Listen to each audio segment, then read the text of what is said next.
जब मैं जवान हुई तो मुझे पता चला कि मेरी माँ ने एक बेटी को जन्म दिया है, लेकिन मेरे पिताजी का तो कई सालों पहले ही देहांत हो गया था।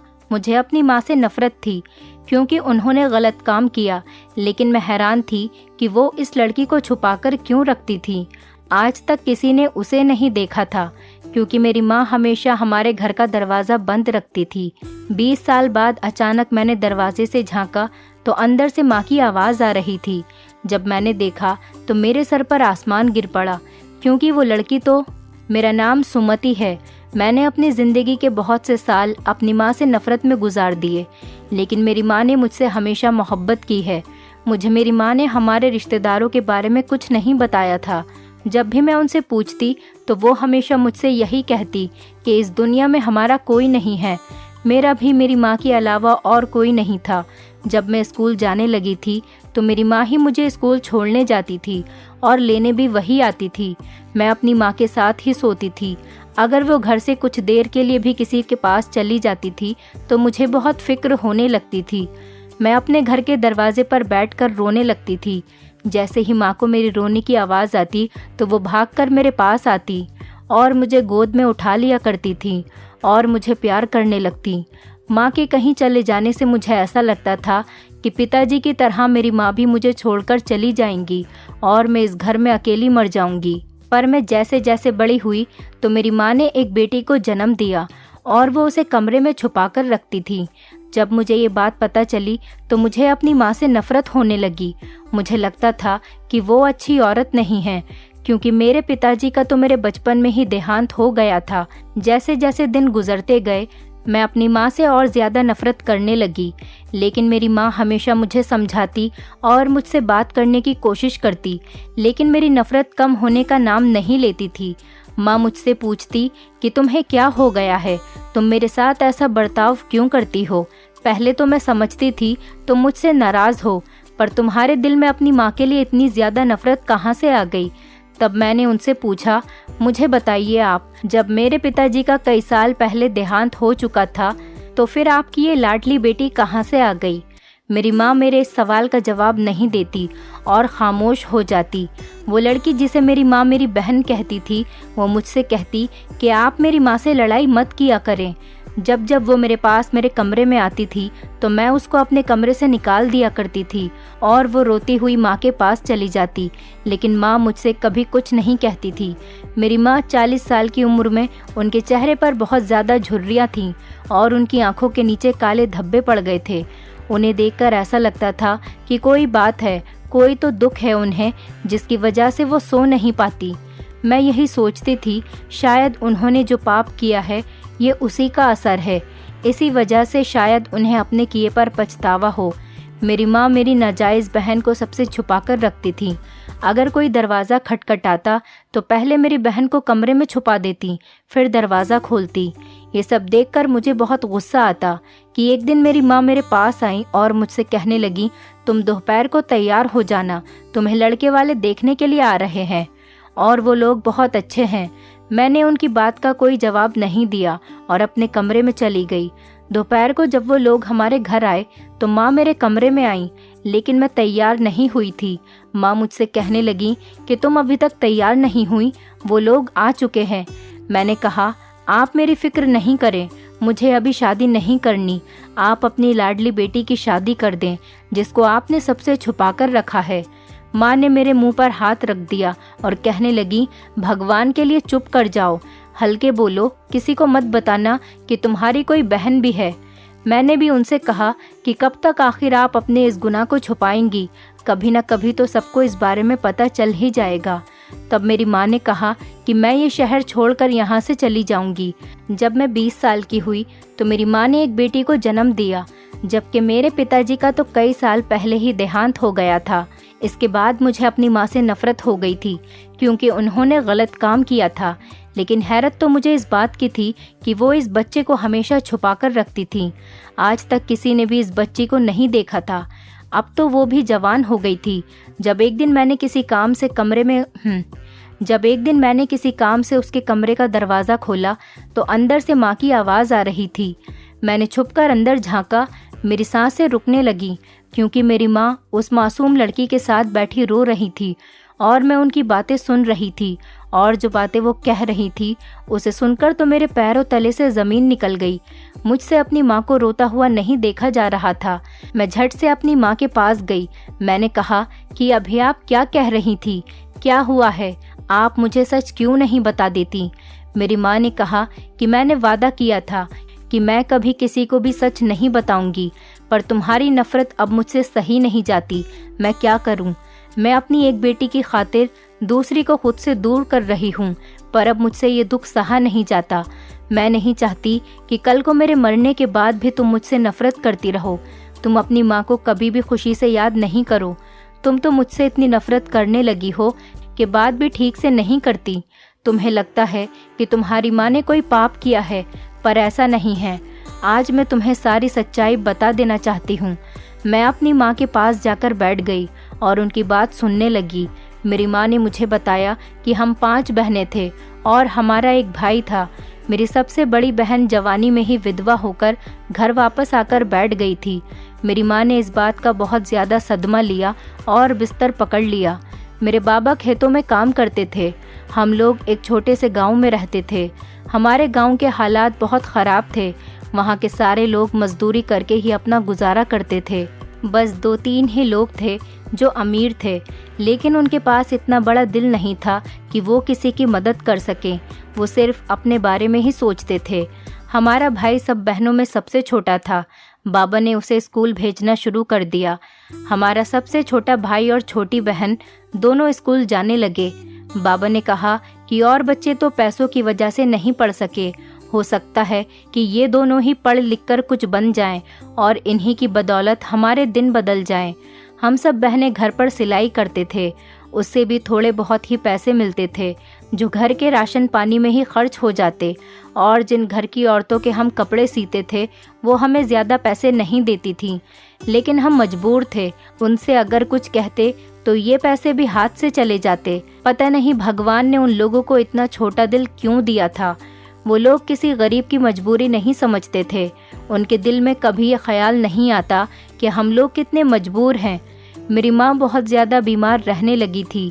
मेरी दीदी ने कहा कि बाबा किसी से कर्ज लेकर माँ को शहर के किसी अच्छे बड़े डॉक्टर से इलाज करवा लेते हैं। हमसे दिन रात अपनी माँ का तड़पना नहीं देखा जाता।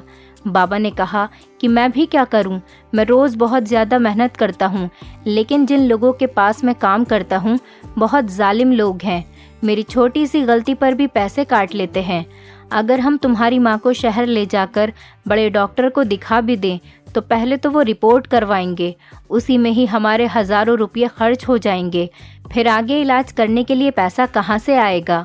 अभी तो पुराना कर्जा ही नहीं चुकाया है, और कौन हम गरीबों को उधार देगा? मैं खुद बहुत ज़्यादा परेशान हूँ। जहाँ भी देखता हूँ हर रास्ता बंद नज़र आता है। मेरी माँ को बहुत ज़्यादा दर्द होता और वो रोने लगती। मेरी बहनों की भी शादी की उम्र हो रही थी। बाबा और माँ बहुत ज़्यादा परेशान थे। एक दिन माँ ने कहा कि इस घर को गिरवी रखकर पैसे ले लो, किसी तरह बेटियों का फ़र्ज़ तो अदा करें। शादी के बाद हम थोड़े थोड़े पैसे वापस कर देंगे। हमने बाबा को अपना घर गिरवी रखने से मना किया, लेकिन उन्होंने हमारी बात नहीं मानी और घर को गिरवी रखवा दिया। बाबा पैसे लेकर घर वापस आ रहे थे। गर्मियों के दिन थे, धूप बहुत तेज थी।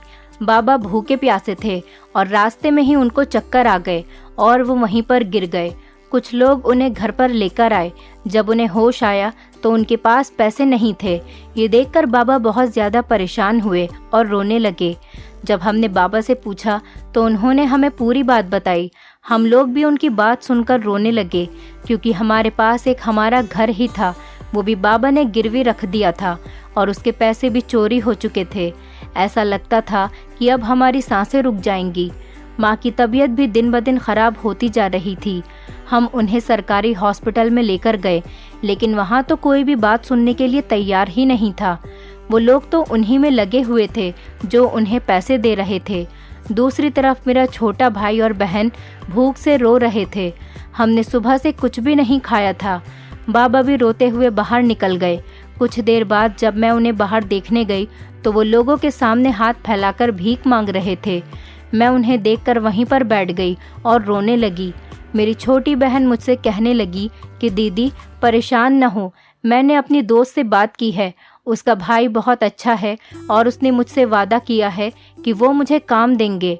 वो बहुत ज़्यादा अमीर हैं, उनके पास बहुत से पैसे हैं। वो मुझ जैसी बहुत लड़कियों को काम दिलवाते हैं। उन्होंने मुझसे कहा है कि मैं बहुत खूबसूरत दिखती हूँ, अगर मैं चाहूँ तो मैं मॉडल बन सकती हूँ।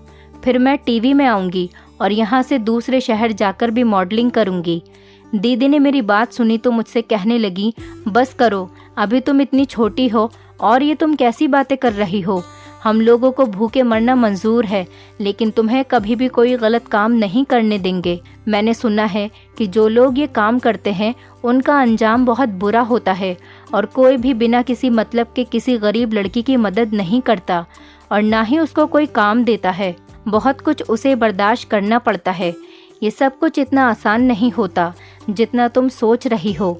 मेरी छोटी बहन कहने लगी कि दीदी अब मुझसे ये सब कुछ सहा नहीं जाता। मेरे साथ जो होना है वो हो जाए।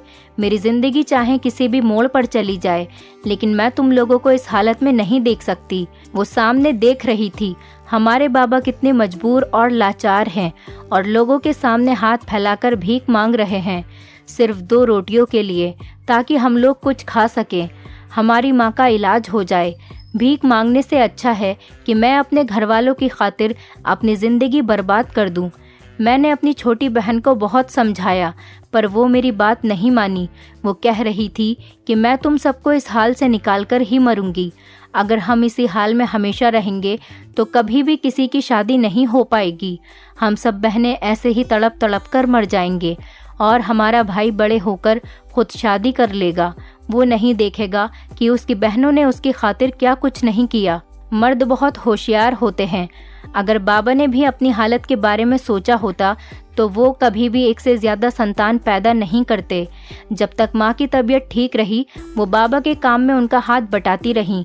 अब हम लोग काम करते हैं तो लोग हमें ऐसी नज़रों से देखते हैं जैसे वो हमें खा जाएंगे। इन लोगों को हमारी मजबूरी क्यों नज़र नहीं आती। तभी डॉक्टर ने आकर कहा कि आपको अभी 25,000 रुपये जमा करने होंगे, वरना आपकी माँ की जान जा सकती है। इतने पैसे सुनकर तो बाबा ने अपने सीने पर हाथ रख लिया और वहीं पर बैठ गए। कुछ देर बाद बाबा बोले कि चलो हम घर चलते हैं, तुम्हारी माँ को यहीं छोड़ देते हैं। जब तुम्हारी माँ मर जाएगी तो ये लोग खुद घर पर पहुँचा देंगे। अगर अब हम तुम्हारी माँ को घर लेकर गए तो 2 दिन का बिल भी देना पड़ेगा और मेरी जेब में तो फूटी कौड़ी भी नहीं है। बाबा बहुत मायूस हो चुके थे। जब मैंने अपनी बहन को देखा तो वो वहाँ पर नहीं थी। मैंने उसको पूरे अस्पताल में ढूंढ लिया, लेकिन वो मुझे कहीं नहीं मिली। मैंने अपने भाई से पूछा तो उसने मुझे बताया, गीता दीदी कह रही थी कि बाबा को लेकर कहीं मत जाना, मैं पैसे लेकर आ रही हूँ। उसकी बात सुनकर मैं बहुत ज़्यादा डर गई थी। मेरे मन में बहुत गलत ख्याल आ रहे थे। शाम तक वो वापस आई। उसका चेहरा बहुत ज़्यादा उदास था। उसके चेहरे का रंग भी उतरा हुआ था। उसने बाबा के हाथ पर पैसे रखे और कहने लगी कि बाबा अब हमें पैसों की कमी नहीं होगी। डॉक्टर से कहें कि वो मेरी माँ का इलाज शुरू कर दें। मैं अपनी छोटी बहन का हाथ पकड़कर उसे साइड में ले गई। मैंने कहा कि तुम बाज नहीं आई। गीता कहने लगी कि दीदी मैं कोई गलत काम करके नहीं आई हूँ, मैं मॉडल बनूंगी, मुझे मॉडलिंग करनी है। मुझसे मेरी दोस्त के भाई ने वादा किया है। उन्होंने मुझसे कहा है कि हमें जितने भी पैसों की ज़रूरत हो किसी भी समय आकर ले जाना। उस समय सबने उस पर भरोसा कर लिया था, पर कोई नहीं जानता था कि सच्चाई क्या है। माँ का इलाज शुरू हो गया था। गीता रोज़ तैयार होकर घर से निकल जाती थी। बाबा ने बहुत रोका। बाबा से उसकी ये हरकत देखी नहीं जा रही थी, लेकिन अपनी मजबूरी की खातिर उन्होंने सोचा कि चलो कोई बात नहीं है, मॉडलिंग ही तो करने जा रही है। बहुत सारी लड़कियां आजकल ये काम कर रही हैं। आजकल का माहौल ऐसा ही है। अब मेरी माँ भी बिल्कुल ठीक हो चुकी थी। जब हम माँ को लेकर घर पर आए तो जिसके पास बाबा ने घर गिरवी रखा था उसने पैसे वापस न होने के कारण हमारा घर बेच दिया था। हमने सारी रात बाहर ही गुजारी। जब मेरी बहन गीता को ये बात पता चली तो वो हमारे पास आई। उसने एक फ़ोन किया। उसी समय एक बड़ी सी गाड़ी आई और हम सबको इस गांव से लेकर चली गई। हम एक दूसरी जगह पर चले गए। वहाँ एक बहुत बड़ा घर था। मेरी बहन बोली कि अंदर चलो। जब हम अंदर गए तो मैं उस घर को देखकर हैरान रह गई। वो घर बहुत बड़ा था और बहुत आलीशान था। बाबा गीता को प्यार की नज़रों से देखने लगे, उसके सर पर हाथ फेरा और कहने लगे कि मेरी बेटी ने तो हम सबकी किस्मत बदल दी। मैं सबको बताऊंगा कि मेरी बेटी मॉडलिंग करती है। लेकिन उसने कहा कि बाबा अभी किसी को कुछ भी मत बताना, अभी तो मैंने काम करना शुरू किया है और सब लोगों को पता चल जाएगा। आप तो जानते हैं ना, लोग जलना शुरू कर देते हैं, इसीलिए आप अभी किसी को कुछ मत बताना। अब ये घर आपका है, आप यहाँ सुकून से रहिए। मुझे अपने काम के लिए देर हो रही है, मैं जा रही हूँ। काम बहुत ज़्यादा है, इसीलिए अब मैं वहीं पर रुक जाऊंगी। तब खुशी में किसी ने भी उसकी बात पर ध्यान नहीं दिया। कोई हम सबके खुशियों की खातिर अपनी इज्जत और अपनी आबरू को तार तार कर रहा था। माँ बिल्कुल ठीक हो चुकी थी। मेरी विधवा बहन की भी बाबा ने शादी कर दी थी। दूसरी बहन की और फिर तीसरी बहन की भी शादी हो चुकी थी। जैसे ही हमारे हालात बदले थे, हमारी किस्मत भी बदल चुकी थी। कहाँ कोई हमारे घर पर रिश्ता नहीं लेकर आता था और अब रिश्तों की लाइनें लग चुकी थीं और हमारे गांव के लोग खुद बाबा से मिलने आते। हम सब बहनों की शादियां बहुत धूमधाम से हुईं। अब मेरी शादी का नंबर था। जिस दिन मेरी शादी थी, मैंने गीता से कहा कि तुम मेरी शादी पर तो आओगी। वो मुझसे कहने लगी कि तुम मेरी बहन हो और उससे बढ़कर मेरी दोस्त हो। तुम मुझसे वादा करो कि ज़िंदगी में जब भी मुझे तुम्हारी ज़रूरत पड़ेगी तुम मेरी मदद के लिए आओगी। मैंने कहा, तुम कैसी बातें कर रही हो, पर तुम तो मेरी छोटी बहन हो। मैं तुम्हारा हर मुश्किल में साथ दूंगी, कभी भी तुम्हें अकेला नहीं छोड़ूंगी। मैं अपनी शादी वाले दिन उसका इंतज़ार करती रही, लेकिन वो मेरी शादी पर नहीं आई थी। मैंने उसे फ़ोन किया तो वो कहने लगी कि मेरे पास बहुत ज़्यादा काम है, मैं नहीं आ सकती। अब वो घर पर नहीं आती थी और अगर कभी आ भी जाती तो रात के अंधेरे में आती थी। एक दिन वो घर आई और उसने हम सबको बताया कि वो देश से बाहर जा रही है। बाबा ने कहा कि गीता बेटी, तुम्हें क्या ज़रूरत है हम लोगों को छोड़कर जाने की। अब तुम ये काम छोड़ दो। वैसे भी हमने आज तक तुम्हें मॉडलिंग करते नहीं देखा और अब हमारे पास किसी चीज़ की कोई कमी नहीं है। सबकी जिम्मेदारी तो तुमने बेटा बनकर पूरी कर दी। अब तुम भी अपनी शादी कर लो। तुम देखना, तुम जैसी बेटी को लेने कोई शहजादा ही आएगा। बाबा की ये बात सुनकर वो हंसने लगी, लेकिन उसकी हंसी में अब पहले जैसी बात नहीं थी। उसकी हंसी से दुख झलक रहा था। ऐसा लग रहा था जैसे उसने बहुत कुछ खो दिया हो। उसकी आंखें भी वीरान हो चुकी थीं। वो जाते समय मुझसे गले मिली। उसके चेहरे से ऐसा लग रहा था कि जैसे वो हम सबसे कुछ छुपा रही है। मैंने उससे कहा, गीता, तुमने अपनी ज़िंदगी के इतने साल हम सब के लिए बर्बाद कर दिए। अब तुम्हें अपने बारे में सोचना चाहिए। हो सके तो इस दलदल से निकल आओ। वो सब घर वालों और बहनों को खुश देख रही थी। उसने सब बहनों के अकाउंट भी खुलवा दिए थे। हर महीने सबके अकाउंट में थोड़े थोड़े पैसे डाल दिया करती थी। इस वजह से मेरी बहनों के पति और उनके ससुराल वाले भी उनकी बहुत ज़्यादा इज्जत करते थे, क्योंकि हर महीने उन्हें पैसे मिलते थे। मैंने अपनी पसंद से शादी की थी। मेरा पति एक छोटी सी कंपनी में नौकरी करता था और उसने हमसे जहेज भी नहीं लिया था। मेरी बहनें और उनके पति मेरे पति को ज़्यादा इज्जत नहीं देते थे, क्योंकि जब से हमारे पास पैसा आया था मेरी बहनों का बर्ताव भी बदल गया था। कि गीता ने मुझसे पूछा कि तुम्हें कुछ चाहिए तो नहीं। मैंने उससे कहा कि मुझे अपनी वही बहन वापस चाहिए जो छोटी छोटी बातों पर खुलकर हंसती। अब तो तुम्हें मुस्कुराते देखे हुए ज़माना हो गया। उसके बाद गीता हम सबको अलविदा कहकर चली गई। जाते जाते वो माँ और बाबा को कुछ कागजात और एटीएम कार्ड देकर गई थी, ताकि उनको कभी पैसों की ज़रूरत पड़े तो वो निकाल लें। कभी भी उससे किसी ने नहीं पूछा कि वो इतना पैसा कहाँ से लेकर आती है। जब कभी मैं उससे पूछती तो मेरे घर वाले कहते कि तुम अपनी बहन पर शक कर रही हो, इसने तुम्हें उस गरीबी वाली ज़िंदगी से निकालकर दुनिया के सारे ऐशो आराम दिए, समाज में तुम्हें इज्जत दिलाई। जब मैं अपनी ससुराल गई तो मैं थोड़ी परेशान थी। मेरे पति ने मुझसे कहा कि तुम क्यों परेशान होती हो, हर इंसान अपने किए का खुद जिम्मेदार होता है। मैंने उनसे कहा कि आपकी कोई बहन नहीं है ना, अगर होती तो आप ऐसी बात नहीं करते। आप नहीं जानते, अपने बहन भाई को एक ऐसे दलदल में फंसता देखकर बहुत तकलीफ होती है, जहाँ से सिवाय मौत के उन्हें कोई नहीं निकाल सकता। बहुत साल हो गए थे और मैं गीता का इंतज़ार करने लगी, लेकिन वो नहीं आई और मेरे घर में बेटी पैदा हुई। मैंने उसका नाम सुमति रखा था। कुछ सालों बाद मेरी माँ का देहांत हो गया। वो अपनी बेटी गीता का इंतज़ार करती रहीं। किसी को कुछ नहीं पता था कि वो कहाँ काम करती है। एक दिन हमें खबर मिली कि गीता का एक्सीडेंट हो गया और वो मर गई है। पर मेरा दिल ये सब मानने को तैयार ही नहीं था। हमेशा यही लगता था कि वो जिंदा है। माँ के देहांत के कुछ दिनों बाद मेरे पति का भी देहांत हो गया। मेरे नसीब में शायद कम खुशियाँ लिखी थीं। रोते सिसकते महीने सालों में बदलते गए और जब मेरी बेटी 20 साल की हुई तो एक दिन मेरी बहन गीता का फ़ोन आया। इतने सालों बाद उसने फ़ोन किया तो मैं भागी भागी उससे मिलने चली गई। वो हॉस्पिटल में थी। वो मेरे गले लगकर बहुत ज़्यादा रोई। उसके बेटी पैदा हुई थी। वो बहुत कमज़ोर हो चुकी थी। मुझे ऐसा लग रहा था कि वो मेरी बहन गीता नहीं है बल्कि कोई और औरत है। उसका आधा चेहरा जल चुका था। मैंने उससे पूछा, गीता ये सब कुछ क्या है? तुमने शादी कर ली और मुझे बताया भी नहीं। तुम जिंदा हो तो लोग क्यों कहते थे कि तुम मर चुकी हो?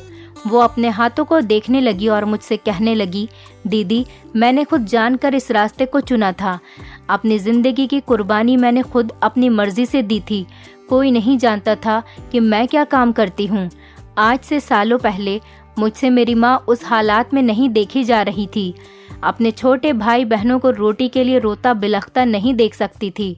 जब मैं अपने दोस्त के भाई के पास गई तो उसने मुझे ऑफ़र दी थी मॉडलिंग करने की। उसने मुझसे कहा कि उसे पहले तुम्हारी एक्टिंग भी तो देखनी है। मैंने उससे कहा कि जल्दी बताइए मुझे क्या करना होगा, क्योंकि मुझे हॉस्पिटल पैसे लेकर जाने हैं। उसने मुझसे कहा कि अगर तुम्हें इतनी ही जल्दी है तो ये लो पैसे। मैं पैसे लेकर हॉस्पिटल आ गई, लेकिन उसने पैसे देने से पहले जो बात मुझसे कही थी, दुनिया के सारे मर्दों से मेरा भरोसा उठ गया था। आपने सही कहा था, कोई भी बिना किसी लालच के किसी की मदद नहीं करता, और गरीब लड़की की तो बिल्कुल भी नहीं। फिर जब उसका मुझसे दिल भर गया तो उसने मुझे कोठे पर बेच दिया। वहाँ जाकर मुझे पता चला कि ये कितनी मासूम लड़कियों को अपना शिकार बना चुका है। और फिर मैं सब कुछ अकेली सहती रही। समय गुजर रहा था, लाखों मिलते गए, मेरे पास तो कुछ नहीं रहा था। इज्जत की ज़िंदगी क्या गुजारती। इसीलिए मैंने सोचा कभी अपने घर वालों को कुछ नहीं बताऊंगी। तुम सबकी शादियां हो गईं। जब मैं तुम सबको खुश देखती तो मेरा दिल भी करता कि मेरा भी एक छोटा सा परिवार हो, पति हो और बच्चे हों। फिर मुझे अपने काम की याद आ जाती। अगर मैं अपना काम छोड़ देती तो मेरे माँ बाप बहन भाइयों का क्या होता? कोई भी मेरे घर वालों के बारे में कुछ नहीं जानता था। मैंने कभी भी किसी से तुम लोगों की बात नहीं की। इसी वजह से मैं कभी किसी के सामने नहीं आई, क्योंकि अक्सर शरीफ मर्द नेक लोगों की भीड़ में ही छुपे होते हैं और रात के अंधेरे में कोठों पर आते हैं। दिन के उजाले में इतने शरीफ बनकर घूमते हैं। सालों ऐसे ही गुजर गए। एक दिन कोठे पर एक लड़की आई जो मुझसे बहुत ज़्यादा जलती थी और मेरी जगह लेना चाहती थी। उसे लगता था ये सब कुछ बहुत आसान है। उसने मेरा चेहरा जला दिया। जब उसने मेरा चेहरा जलाया था तो मैं बहुत तड़पी थी, लेकिन जब मुझे होश आया तो मुझे अपनी कोई फिक्र नहीं थी, क्योंकि अपनी परवाह तो उन लोगों को होती है जो जीना चाहते हैं, जिनका कोई होता है। फिर जब उन लोगों को मुझसे कोई फ़ायदा नहीं मिल रहा था तो उन्होंने मुझे वहाँ से निकाल दिया। जो आदमी मुझे कोठे पर छोड़ कर गया था, उसकी बेटी भी उसी कोठे की जीनत बनकर बैठ गई थी। इस सदमे से वो पागल हो गया था। उसने मेरे साथ गलत किया था और ना जाने कितनी लड़कियों की ज़िंदगी बर्बाद की थी। उसके किए की सज़ा उसे मिल गई थी। उसकी बेटी को भी यही काम करना पड़ा। समाज में हर घर में कोई न कोई कहानी मौजूद होती है। किसी के साथ अच्छा होता है, किसी के साथ बुरा, और कुछ ख़ानदान की इज्जत बचाने के लिए इस पर हमेशा के लिए पर्दा डाल दिया करते हैं। शायद मैं उस दिन मर जाती, लेकिन एक आदमी ने मुझे बचा लिया। मैंने उसे अपने बारे में सब कुछ बता दिया तो उसने मुझसे कहा कि क्या तुम मुझसे शादी करोगी? वो भी मेरी तरह हालात का मारा था। मैंने उससे शादी कर ली। उसने मुझे मेरे अतीत और मेरे जले हुए चेहरे के साथ अपनाया। मेरी शादी को 2 साल हो गए जब डॉक्टर ने बताया कि मैं माँ बनने वाली हूँ। ये सुनकर ही मैं डरने लगी थी, क्योंकि मुझे लग रहा था कि अगर कोठे वालों को पता चल गया कि मेरी बेटी हुई है तो वो मुझसे छीन लेंगे। मैंने अपने पति से कहा कि हम यहाँ से भाग जाते हैं, और मेरी बात सच निकली थी। वो लोग मेरा पीछा करने लग गए थे। 2 महीने पहले ही मेरे पति का देहांत हो गया। मेरा पति बहुत अच्छा था और मुझसे बहुत प्यार करता था। कभी भी उसने मुझे मेरे अतीत का ताना नहीं दिया। वो मुझसे कहता था कि गीता, तुम मेरी पहली और आखिरी मोहब्बत हो और तुम जानती हो कि वो बचपन से मुझे पसंद करता था। वो हमारे गांव में ही रहता था। वो जब काम करने बाहर गया था तो हम लोग वहाँ से दूसरे घर में शिफ्ट हो गए थे। फिर वो इतने सालों बाद मुझे यहाँ मिला, लेकिन हमारा साथ कुछ ही साल का था। आज मेरी बेटी पैदा हुई है। कल को जब ये जवान होगी और इसे पता चलेगा कि इसकी माँ कौन थी तो ये मुझसे नफरत करेगी। इसीलिए तुम मुझसे वादा करो कि इस बच्ची को तुम माँ बनकर पालोगी और कभी भी इसे गीता नहीं बनने दोगी। उसके बाद मेरी बहन मर गई और मैं इस बच्ची को लेकर घर आ गई। तुमने कहा कि इस बच्चे को मैंने जन्म दिया है, तब मुझे यही ठीक लगा और मैंने तुमसे हाँ कह दिया। इसलिए मैं तुम्हारी नफरत बर्दाश्त करती रही और इस बच्चे को सबसे छुपा कर रखा। मुझे डर था कि कहीं कोई मेरी बहन की निशानी को मुझसे छीन कर न ले जाए। माँ अपनी कहानी सुनाते सुनाते हुए बहुत ज्यादा रो रही थी। मैं अपनी माँ को क्या समझ रही थी। मैंने अपनी माँ से अपने बर्ताव के लिए माफ़ी मांगी। हमने वो मोहल्ला छोड़ दिया। माँ के कहने पर हम दोनों बहनों ने शादी कर ली और कभी इस राज को कोई नहीं जान सका। मेरी छोटी बहन मेरी मासी की बेटी है, जिसे मैंने हमेशा नाजायज समझा था। मेरी माँ का दुख बहुत बड़ा था। उसने अपनी ज़िंदगी में बहुत ज़्यादा तकलीफ़ बर्दाश्त की थी। हर इंसान की ज़िंदगी में बहुत सी कहानियाँ होती हैं, बहुत से दुख होते हैं जिनको हम जानने की कोशिश नहीं करते, क्योंकि हमें लगता है कि हमारे अपने दुख ही बहुत हैं। औरों के दुख सुनकर क्या होगा, पर हम किसी के लिए कुछ नहीं कर सकते तो कम से कम अपने अल्फाजों से उसे तसल्ली तो दे सकते हैं। हो सकता है कि हमारे चंद अल्फाजों से किसी के आंसू थम जाएं, किसी का भला हो जाए और कोई जीना शुरू कर दे। दोस्तों, उम्मीद करती हूँ आपको हमारी कहानी पसंद आई होगी। कहानी पसंद आई है तो वीडियो को लाइक करें, चैनल पर नए हैं तो चैनल को सब्सक्राइब करें और हाँ, नोटिफिकेशन बेल को ज़रूर दबाएं ताकि अगली अपडेट सबसे पहले आपको मिले।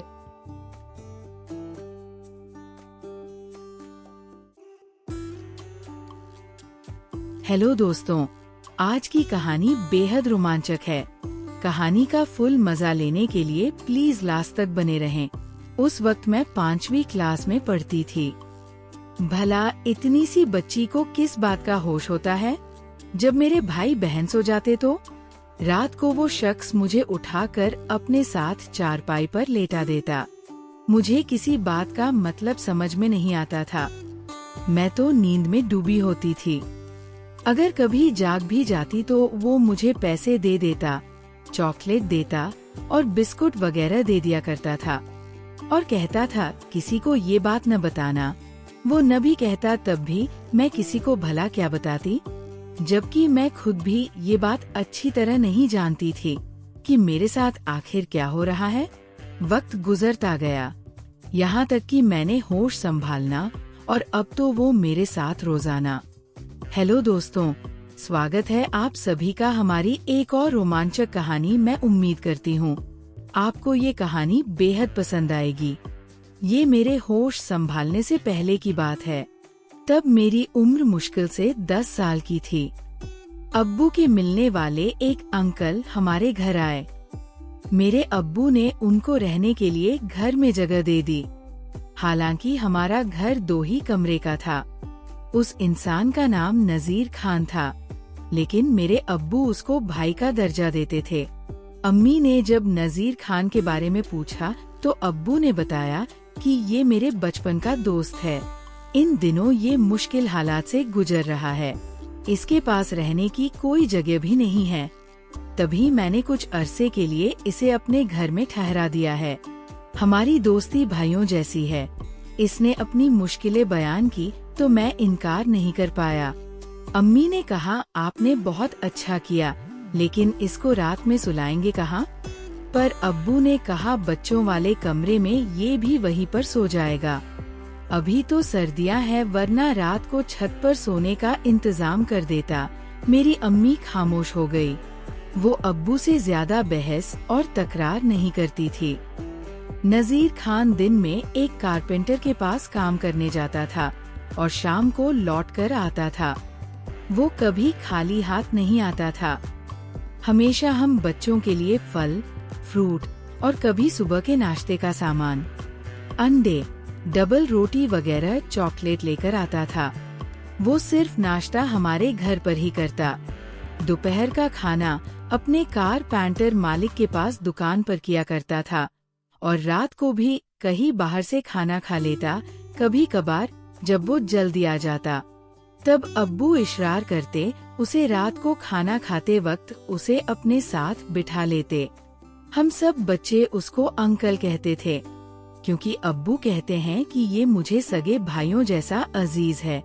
बुरे दिनों में इसने भी मेरा बहुत साथ दिया था।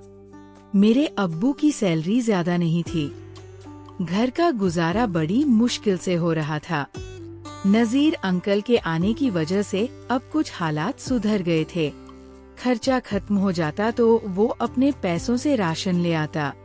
कभी तेल, दाल, चावल खत्म हो जाते और उसे पता चल जाता, तब वो ये चीजें खरीद कर ले आता और अम्मी को लाकर दे देता और बदले में पैसे भी नहीं लेता था।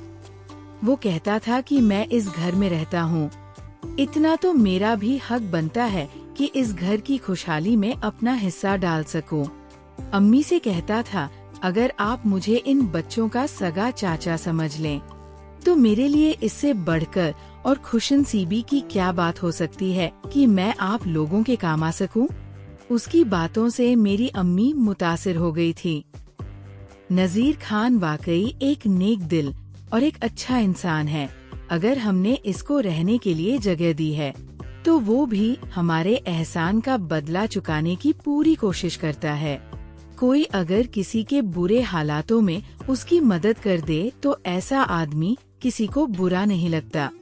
दरअसल नजीर अंकल का किसी बात को लेकर अपने बड़े भाई से झगड़ा हो गया था। तभी वो सामान लेकर मेरे अब्बू के पास चले आए थे। अब अपने भाई के साथ रहने को वो तैयार नहीं थे। नजीर अंकल अपनी कमाई में से आधे पैसे हमारे घरेलू खर्चे में मिलाने लगे थे। तभी मिलजुल कर अच्छी तरह से गुजर बसर होने लगी थी। माली लिहाज से मेरे अब्बू को भी सहूलियत मिल गई थी।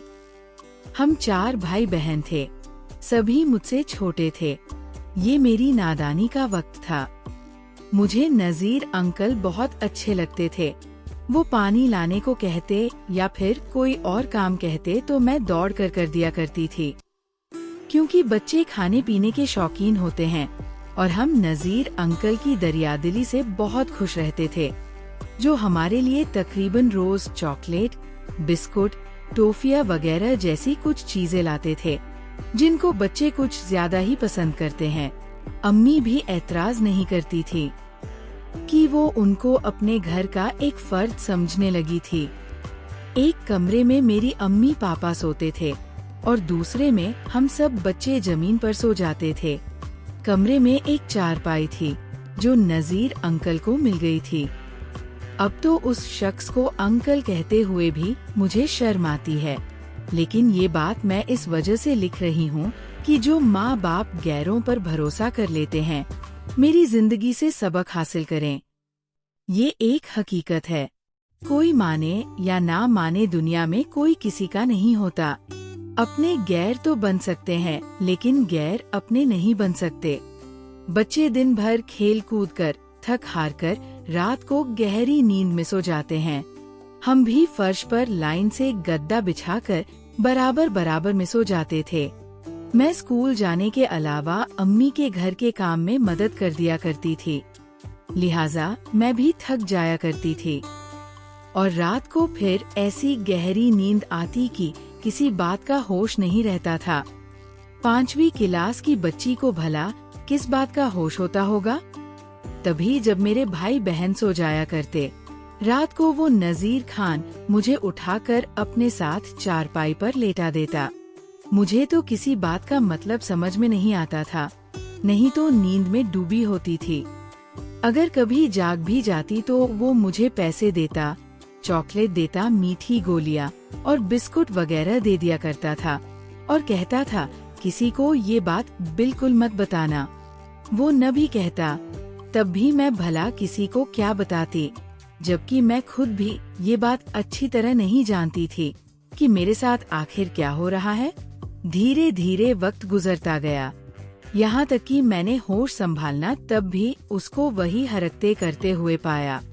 मगर अब फर्क ये था कि साथ में अब वाहियात बातें भी शामिल हो गई थी। कभी ये बातें मेरी समझ में नहीं आई। जिस चारपाई पर नजीर खान सोता था, उसके आने से पहले ये चारपाई मेरी थी और मैं इस पर सोया करती थी, जबकि मेरे छोटे भाई बहन फर्श पर गद्दे बिछाकर सोया करते थे। एक दो दिन तो मैंने जमीन पर सोने में बहुत बेचैनी महसूस की थी, दिल में गुस्सा भी किया करती थी। ये कम वक्त कहाँ से आ गया जो मुझे अपनी चारपाई से महरूम होना पड़ा। नजीर खान रोजाना सुबह सुबह बाहर चला जाता, तब अपनी चारपाई पर पड़े रहना मुझे बहुत सुकून देता था। मुझे कभी ये ख्याल नहीं आया कि ये सब कुछ मेरे हक में बुरा है और मैं खसारे में पड़ी हूँ। हम बच्चों के कमरे के बराबर में थोड़ी सी जमीन थी। नजीर ने अब्बू को सलाह दी कि अगर तुम बुरा ना मानो तो इस पर 4 दीवारी बनवाकर कड़ियों की छत डलवा दूं। कारपेंटर तो अपना उस्ताद है, छत और खिड़कियां, दरवाजे सब बहुत कम पैसों में बन जाएंगे, मजदूरी मैं खुद कर लूँगा। मेरे अब्बू उसकी ये बात खुशी खुशी मान गए। वैसे भी घर में एक कमरे की बहुत ज्यादा जरूरत थी। उन्होंने कहा, सर में कड़वे तेल की जगह घी पड़ जाए तो इसमें क्या बुरा है। देखते ही देखते चंद दिनों में एक छोटा सा कमरा तैयार हो गया। नजीर ने हमारे कमरे के दरमियान दरवाजा बनवा दिया ताकि नए कमरे दूसरे कमरे से जुड़ा रहे। अब्बू ने नए कमरे में नई चारपाई डलवाकर ये कमरा नजीर के हवाले कर दिया ताकि वो सुकून से अलहदा रह सके और बच्चे अपने कमरे में आराम से पढ़ाई कर सकें। अब हम अपने कमरे में सोते थे और नजीर अपने नए कमरे में, मगर बीच में दरवाजा आसानी से खुल जाता था। तभी जब मेरे अब्बू और भाई बहन सो जाते तो वो इंसान चुपके से हमारे कमरे में आ जाता। अब मुझको कुछ कुछ समझ आ गई थी। मैं उसे कहती, अंकल हमारे कमरे में रात को ना आया करो वरना मैं अब्बू को बता दूंगी। तभी वो मुझे ये कहता कि तेरा अब्बू तेरी बात पर यकीन नहीं करेगा, बल्कि मेरी बात का यकीन करेगा, क्योंकि मैं उसको अपनी आंधी सैलरी देता हूँ। मैं कह दूंगा कि तुम खुद मेरे पास आती हो, क्योंकि तुम लोग हर रोज मुझसे चीज लेने की फरमाइश करते हो और मैं लाता भी हूँ। कभी कभी फरमाइश पूरी नहीं कर पाता हूँ तो तुम इसी गुस्से में मेरी शिकायत करती हो। उसकी ऐसी बातें सुनकर तो मैं बहुत ज्यादा डर जाया करती थी, लेकिन मैं दुबक जाती थी, क्योंकि उसने मुझे बहुत ही नासमझी की उम्र में डराया धमकाया था। मैं उससे डरती भी बहुत ज्यादा थी और फिर मेरी एक नहीं चलती। 10 साल तक ये इंसान हमारे साथ रहा और अपनी गलत हरकतों से बाज नहीं आया। उधर मेरे अब्बू उसकी खैर खवाई में फिक्रमंद होते थे कि कब तक नजीर कुंवारा पड़ा रहेगा। अब इसकी शादी करवा देनी चाहिए ताकि इसका घर भी बस जाए।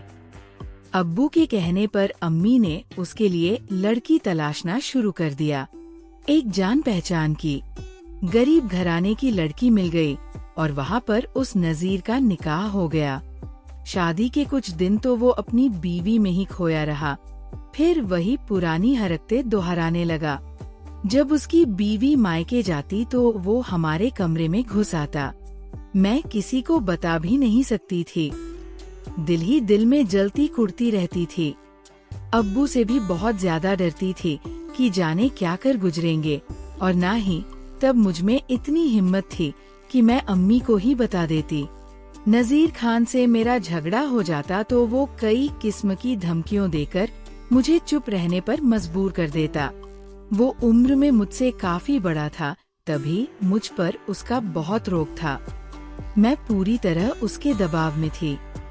एक दिन उसने कहा कि मेरा उस्ताद काम बहुत लेता है और मुआवजा कम देता है। मैं अलग से दुकान करना चाहता हूँ ताकि कुछ रकम इकट्ठा हो तो अपना घर ले सकूं। अब्बू ने अपने दोस्तों से कर्जा लिया और कुछ अपनी जमा पूंजी उसको देकर दुकान खुलवा दी। वो चंद महीने में ही सारा माल खत्म करके चलता बना। वो तो चला गया कमबख्त, लेकिन उसकी वजह से मेरा ज़मीर मुझको मनामत करता रहा और मैं गुनाहों की उलझनों का शिकार रही। मेरा ख्याल कहीं होता था और काम कहीं अजीब हालत हो गई थी। सहेलियां मेरी हालत देखकर मेरी हंसी बनाती। वो कहती कि मुझे किसी से मोहब्बत हो गई है और मैं इसी ख्यालों में खोई रहती कि उन्हें क्या मालूम कि मुझको अपने इस दागदार जिंदगी का गम है, जिसको वो कमबख्त जालिम इंसान तार तार कर गया है। इम्तिहान में भी मैं इसी वजह से कामयाब न हो सकी।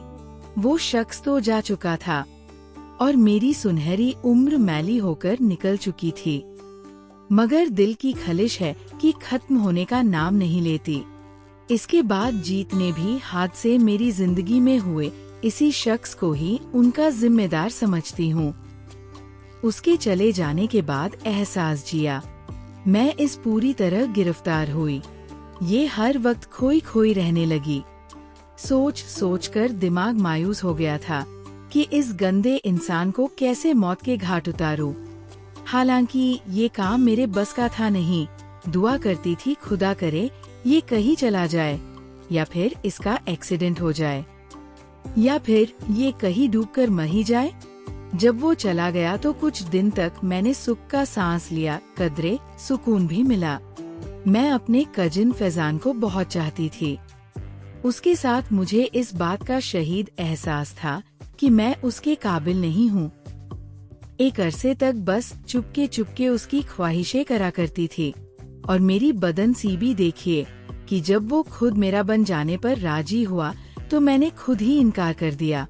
ये इनकार करते वक्त मेरे दिल पर कयामत गुजरी थी, लेकिन इसके सिवा चारा कोई नहीं था। उन्होंने मेरा रिश्ता मेरे अब्बू से मांगा था। हमारे दरमियां मोहब्बत का कोई चक्कर नहीं था, मगर फैजान मुझे पसंद करता था और उसकी दुल्हन बनना तो मेरा सबसे खूबसूरत ख्वाब था। जब अब्बू ने हाँ कह दी तब एक दिन फैजान ने मुझसे बात की और मेरी रजामंदी के बारे में पूछा। उसने मेरी राय लेते वक्त कहा था कि देखो शाजिया, अगर तुम मुझे पसंद करती हो तो हाँ कहना, मैं तुमको तुम्हारी रजामंदी पर हासिल करूँगा। मगर एक बात तुमको सच बतानी होगी, ये तुम्हारा माझी में किसी से ताल्लुक तो नहीं रहा है, क्योंकि मैं झूठ कभी बर्दाश्त नहीं करूँगा। ये सुनते ही मेरे सारे ख्वाब पल भर में चकनाचूर हो गए थे।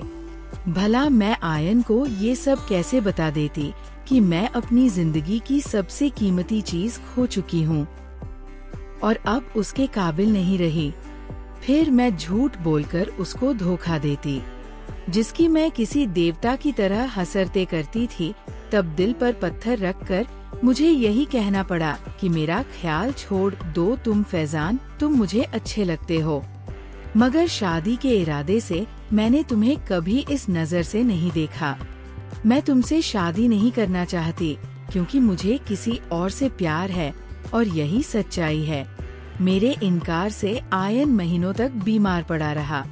काश मैं उसे बता सकती कि मेरी चादर मैली सही, मगर मुझे मासूम पर बचपन में जुल्म हुआ है और मैंने तुम्हारे सिवा किसी को नहीं चाहा है। आज के जमाने में लड़कियां जरूरतमंद है, बोल सकती है, मगर हमारे जमाने में लड़कियां गूंगी रखी जाती थी और वो हक बात कहने का भी हौसला नहीं रखती थी। मैंने अपनी जन्नत को खुद ही ठुकरा दिया था। माना कि मैं पैदाइश बुज़दिल थी, जिसने कभी अपने हक के लिए आवाज नहीं उठाई। मैंने तभी अपने दामन में आए फूलों को खुद ही गिरा दिया। मुझे इकरार है कि मैंने गलत किया, मगर मैं और क्या करती। फैजान का मिजाज समझ लिया था। मैंने अपनी मजबूरी की दास्तां अपने ऊपर जुल्म की आप बीती सुना भी देती तो यकीन न था कि मुझे माफी मिल जाती। आरजी माफी तो हर मर्द दे देता है और आला ज़र्फ भी बन जाता है, मगर दिल में उनके जो कांटा उतर जाता है उसे निकालना मर्द के अपने बस की बात भी नहीं होती। दोस्तों, अब आप ही मुझे बताइए क्या मैंने शादी से इनकार करके सही किया या गलत? आप अपनी राय कमेंट में जरूर बताएं। और इस कहानी से हमें यही सीख मिलती है कि अपने घर में कभी भी किसी गैर महरम को ना लाएं और ना ही उसे अपने घर में रखें, क्योंकि बाहर का कोई भी गैर मर्द आपकी माँ, बहन, बेटियों को हमेशा गलत नजर से ही देखेगा। क्योंकि आज का जमाना भरोसे के लायक तो है नहीं, ये तो आप सब लोग भी जानते हैं। इसलिए आप सभी से गुजारिश है कि आप अपनी फैमिली का अच्छे से ख्याल रखें और वीडियो अच्छी लगे तो प्लीज लाइक करें, शेयर करें, सब्सक्राइब करें। धन्यवाद।